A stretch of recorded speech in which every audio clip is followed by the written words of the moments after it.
Welcome back, my curious brothers and sisters, driven to never stop questioning. Okay, that was kind of cheesy, but you build up and try and say something smart because I have to say something smart because we have three amazing speakers coming up. We're going to start with Anna Nixon, then we'll have Harper Reed, and then followed by Tristan Harris. And as always, they'll have their keynotes, and then you get to ask your questions. And that's been working like a charm throughout the day. So never change a winning team. Now, we'll start off with Anna Nixon. I'll tell you a little bit about something about her. She's been part of the MQ community from the very beginning, and she was sharing her experience here on stage in 2017. She's a robotics pioneer, a founder of STEM for Girls, which is dedicated to inspiring girls to pursue a career in the STEM subjects, which is science, technology, engineering, and math. And she's an expert on the importance of technical education for young kids, future technology trends, generational changes caused by technology and education. Now, that's impressive, but wait until you get to meet her. And that's exactly what we're going to do now. Anna Nixon, so good to see you. Welcome back to the MQ. How are you?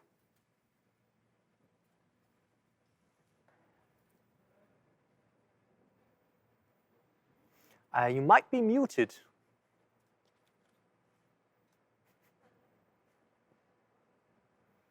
Hello, can you hear me now? Loud and clear.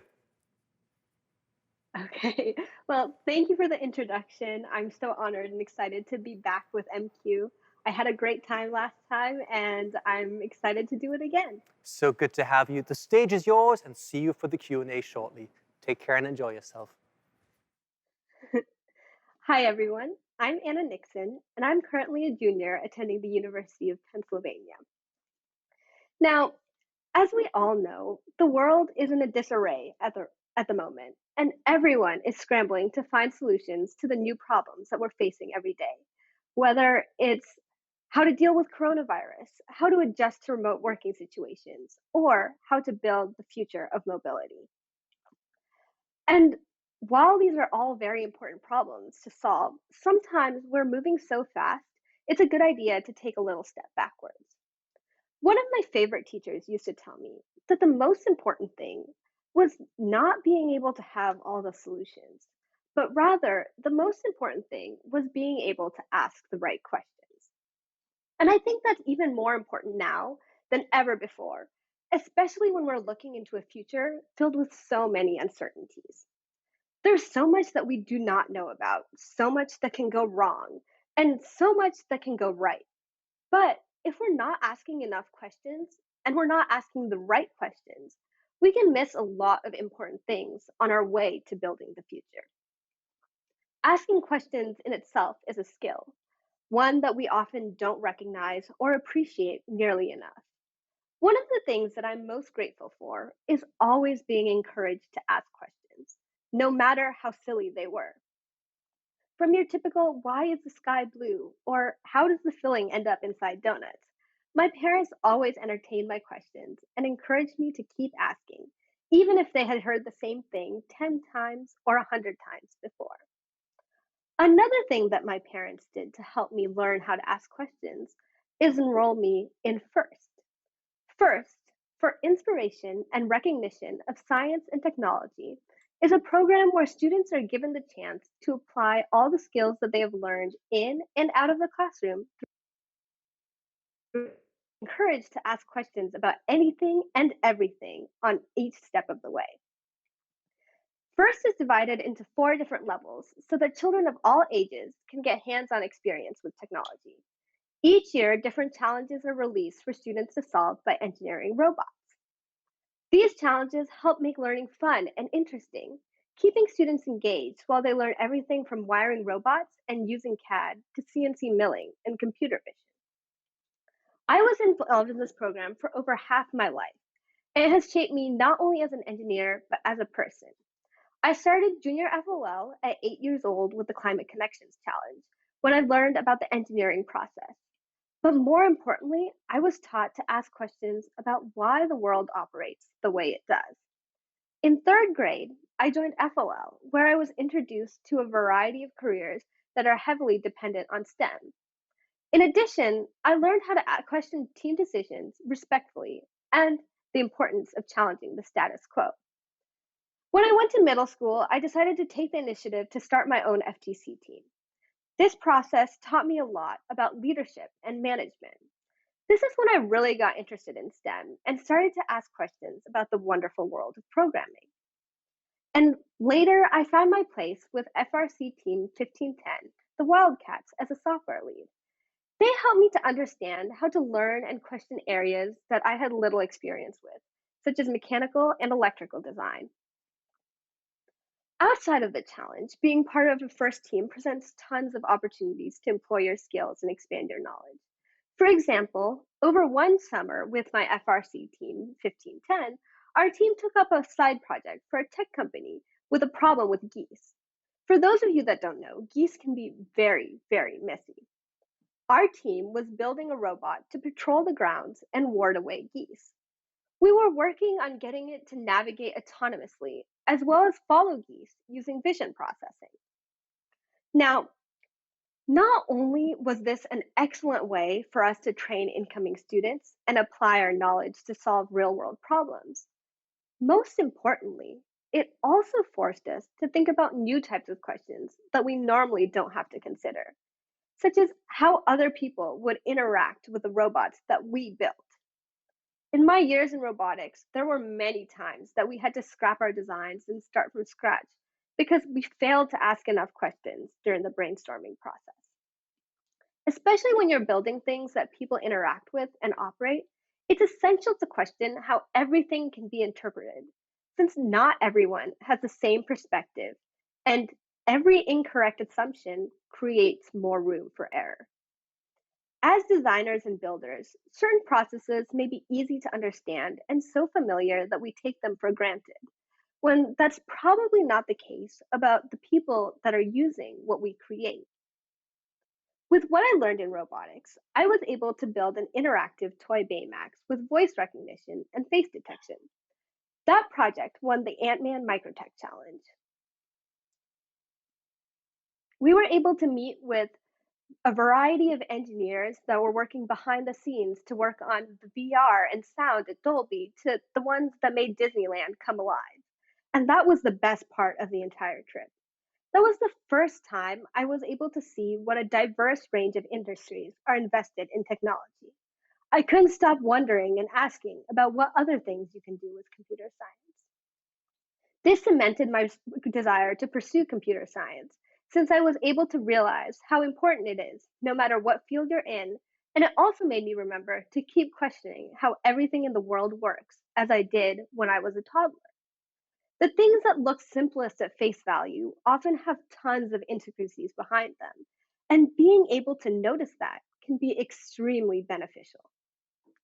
When I moved to college, I found a new way to keep asking questions about engineering through Electric Racing, a Formula SAE club where we build a race car to take out onto the track every year. After all my years of programming, I actually ended up joining Electric as part of their mechanical team. And since I had pretty minimal experience in that regard, I was shocked when I found out that I had made the cut. As I stayed with the team, I learned that the reason I had made it was not because of my skills, but rather because of my curiosity. Each year, in order to join the team, potential members go through a design challenge. And I learned that one of the biggest criteria recruits are judged on is not their design ability or their CAD skills, like I had assumed, but rather their willingness to ask questions.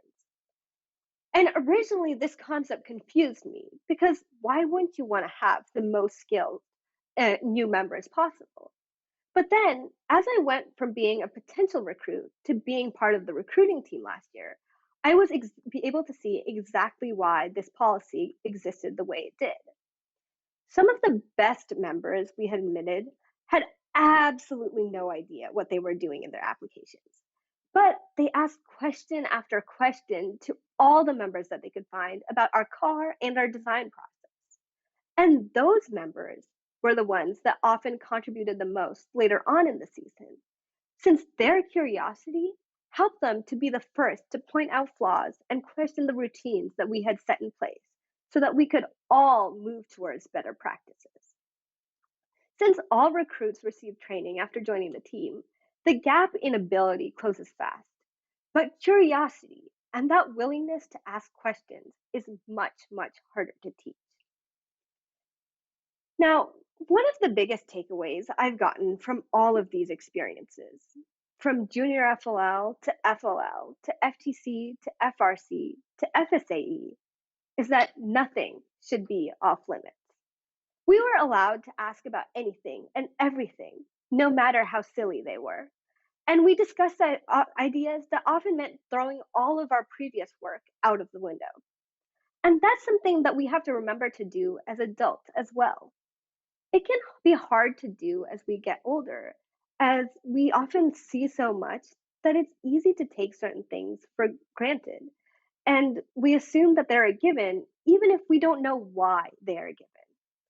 This often means that when we're brainstorming, it's easy to fall into the trap of cutting down ideas before they get the chance to form, simply because that's not how things have been done in the past. But whether it's industry trends that we follow or the tasks that we're doing in day to day lives, it's important to question why we do things the way we do them. Because the way that it's always been done is not always the best way for the future. That's why the most valuable questions are often the ones that challenge the most basic assumptions that we make every day, because those are the questions that lead to the greatest changes. Now, another thing that first taught me is asking how to cause change, no matter how small. Everyone is encouraged to be a catalyst for change. Younger members are mentored by older members, and teams help out other teams. You can see this in practice whenever you visit a first team. For example, in just 5 years, my old high school robotics team had supported 11 FLL and 20 FTC teams for elementary and middle schoolers. We had hosted many LEGO robotics classes and served over 200 students. To increase the amount of students who got hands on experience, we even established BPS Robotics, a nonprofit organization which helped create two new high school teams as well. This emphasis on giving back to the community inspired me to co found STEM for Girls, a 501c3 nonprofit organization dedicated to inspiring girls to pursue STEM. We've been able to reach out to multiple local companies like Autodesk and Corvo and provide sponsorship to various FLL and FTC teams, host various workshops, and even establish RoboRing, a dedicated center for all students to explore robotics. Its goal being to bring all of these different programs under one roof and foster a sense of community. Now, one thing that I've found out with working with these younger students is that the biggest thing holding them back was their hesitation to question. So many of the children that I worked with, especially the young girls that I spoke to, told me that they were afraid of asking questions because of how they thought it would affect the way others perceived them, or more often, how it would affect what others thought of all women. Especially in engineering classes, many of my friends and the students that I've taught have told me they're often scared to ask silly questions because of how they thought they'd be reinforcing stereotypes if they didn't understand certain topics right away. And this pressure doesn't just affect women, but honestly, it affects every single minority group, and it is extremely harmful. When someone is afraid to ask questions, not only are they limiting themselves and their ability to grow, but if people are afraid to ask questions on a team, that means there are problems that will go unacknowledged and ideas that will never be shared. Now, that's why it's doubly important to make sure that everyone in the room has a chance to be heard. So, actively encourage questioning your teams and make sure that everyone feels comfortable in speaking up. Because being too quick to shut down questions, no matter how silly or annoying or small they may seem, is an easy way to shut down future ideas as well. And for the children in your lives, help them understand that asking questions shouldn't be seen as a lack of intelligence or ability, but rather as a positive indicator for growth and curiosity. Now, just like my professor and all of the amazing mentors I've had on this journey, every single one of you also has the chance to be involved in bringing up the next generation of engineers. You can be involved by signing up as a mentor, coach, or volunteer in educational programs and in schools, whether it's in person or virtually. Students are always in need of people with expertise to give them the best guidance that they can get. It's a very fulfilling experience. And by teaching these kids these skills early on, you'll be creating a future where more children can have access to the building blocks they need to pursue their dreams. But that's not the only way you can support the next generation of engineers and thinkers. Sometimes the best support is simply entertaining all the questions from the people in your lives and providing them with an example and support so that they all, no matter their gender or race, feel equally entitled to ask questions and make mistakes. Because that curiosity is what drives change. And for us to change the world to be a better place for everyone has to be included in that process. So today, I'd like to challenge you to ask yourselves, what can you do to support the next generation of engineers? How will you be part of the change that we need to see in the world? And most importantly, I hope you leave here today questioning whether or not you're asking enough questions. Because sometimes what's more important than having the right answers is being able to ask the right questions. And often, the best way to get to the right questions is to simply never stop questioning. Thank you.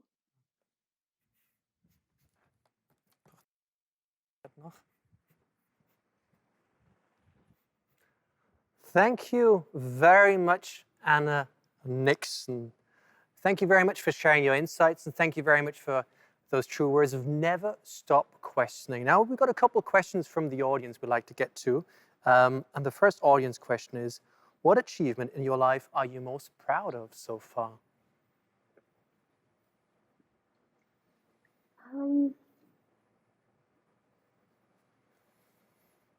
I think the achievement that I'm proudest of is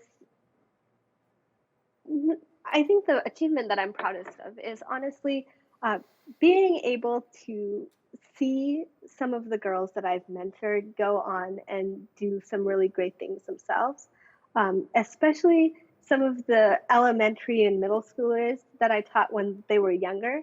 Now that they've gotten to high school and some of them are going to college now, I've been able to see them create their own programs and start their own teams, and it's really inspiring. It makes me feel really accomplished to see that I made a difference and that I was able to provide a good example for someone. Um, it's not something that I necessarily expected for sure, but every time I have somebody tell me that, oh, they went and tried this because they saw me do something, or they talked to their teacher about joining a robotics team because they saw me do it when I was little and they thought it was cool.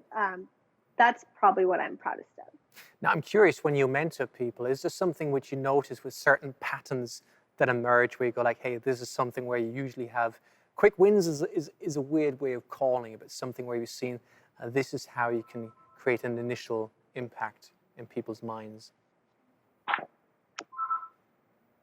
Could you say that again? Sorry. I'd be curious, when you mentor people, and you usually start with that, is there usually some sort of an initial win, a quick win you can usually achieve quite early on by saying to them, look, challenge it this way, think about things that way, certain patterns you've noticed so far? I think honestly, the easiest way to get people interested is to present all of these challenges in fun and exciting ways. It's not that hard to do. There's so many different avenues to for students to explore, and the key, I think, is teamwork, because everything is more fun when you're doing it with other people.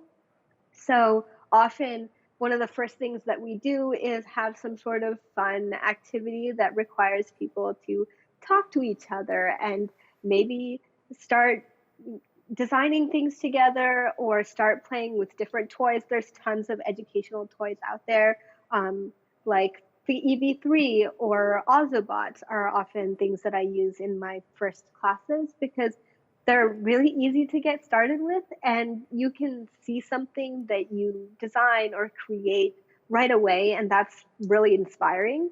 And people love doing that, and people love doing that with other people because it's fun to joke about it and kind of goof around with your friends while you're also creating something cool. So I think like combining those two aspects of having fun and creating cute, fun things with working with your friends is often like a one-way ticket to getting people interested in whether it's STEM or any sort of other activity. And do you use specific goal setting or some techniques like journaling or something along the lines as well in mentoring? Honestly, not really. A lot of the time, it's more just giving them the chance to do what they want and the opportunity or the guidelines to say, hey, these are some projects that you can try, and we're here to help, but have fun with it, do what you want to do. And then along the way, people get interested, they ask their own questions, they go and do their own side projects, and they kind of each get to find their own path. So I don't think there's necessarily um, any sort of specific technique that I would recommend, but yeah. Thank you. Now, here's an interesting question. I know it might be tricky to answer, but obviously you have a crystal ball you'll be looking into, so you know it all. Don't worry, let's see. So the question is, how long will it take to achieve gender equality in STEM in terms of numbers? Now, it's not down to a specific number, a country or region, so it's a very open question. But what's your gut feeling? Um, I don't know if I can put a number of years on it. I I think it'll take ages. I don't know how long. I just think that there is a lot of barriers and a lot of subtle differences in the way that students or just people in general get treated from when they're growing up all the way to when they go to school and when they start working. That even if you start breaking down the big barriers, which a lot of places have, and it's really nice to see, there's still a lot of little things that make it hard to say that we've truly achieved gender equality in STEM workplaces. Thank you. Now, here's another quite unusual question, but might as well. I mean, they're the audience questions, so I just read them out. Which technical invention do you wish to have made? Technical invention. Yeah, so I mean, again, I'm just reading what they post, so it's not down to me, but I think they're just like, what would you have loved to have invented? I'm assuming that's what they're trying to find out. Honestly, a teleportation machine. I think that would be fun and also really nice. And since we're on the topic of mobility, I feel like that's very fitting for this conference. What's the first place you'd go if you could just press a button? Um, Probably India. That's where like my family and I normally go to visit all of our relatives, and it's normally like a 2-day trip. So if we could Cool. just teleport there, that would save a lot of time. That's cool. I would love to teleport myself to a beach. Wouldn't that? Imagine you start running and you jump, you get teleported right into a beautiful blue ocean. That would be fantastic. However, down to more serious business, one more question. Mhm. Thank you first of all for changing the world and empowering women. I'm interested if you see robots emerging in your private life in the next years. That's interesting. Oh, I think, of course. Um, Also, I think that really depends on whether what you define as a robot, because there's already so much that you could consider to be a robot that um, we use in our daily lives, like Roombas or even um, Alexa or whatever machines that we talk to and incorporate into everything that we do. There's already so much automation in everything that we do. I don't think it's far fetched to say that robots, whether it's the more characteristic robot that kind of drives around on its wheels, will be um, part of our lives in the future. I definitely think that's something that is going to happen if it's not something that you can say already has happened. Now I'm curious, like we have 1 more minute and maybe a quick question. Um, Now I'd be curious to see, what do you think is currently the technology that we're underestimating the most, where you say, hey, this is like the next big thing, but no one else seems to be seeing it, or where you put your bet on? That's a really hard question. Um, I don't know if it's something that people are underestimating, because it's definitely something that has a lot of research being put into it. Um, but I think that it really does have the potential to cause a lot of change if it can be done well, and that's um, language. It's everything that has to do with language, and especially translations, because it really does open up a whole new world of possibility and communication. And we've already seen massive improvements in this field lately. But I think that there's a lot of room for even further growth. And if we can get really solid translations from different languages, from all different languages, that that really opens up a lot of possibilities in terms of being able to get so many different worldviews and perspectives together with so much less friction. And being able to understand all of that would be such a great breakthrough. Um, we're already able to do much more than we were able to do 5 years ago or even 10 years ago. And there's tons of work that's being put into it. So I'm not sure if that answers your question exactly, Well, but that's what I'd be most excited about. we'd have to ask the anonymous person from the internet. Now, that's a bit difficult to track them down. However, I thought it was a very fitting answer, because communication is always one of the most essential things. In that sense, it's been a pleasure, Anna. Good to see you again. It's been 3 years. In that sense, thank you very much. Take care, stay safe, and see you again sometime. Thank you very much, Anna Nixon. Thank you. Thank you, goodbye, and take care.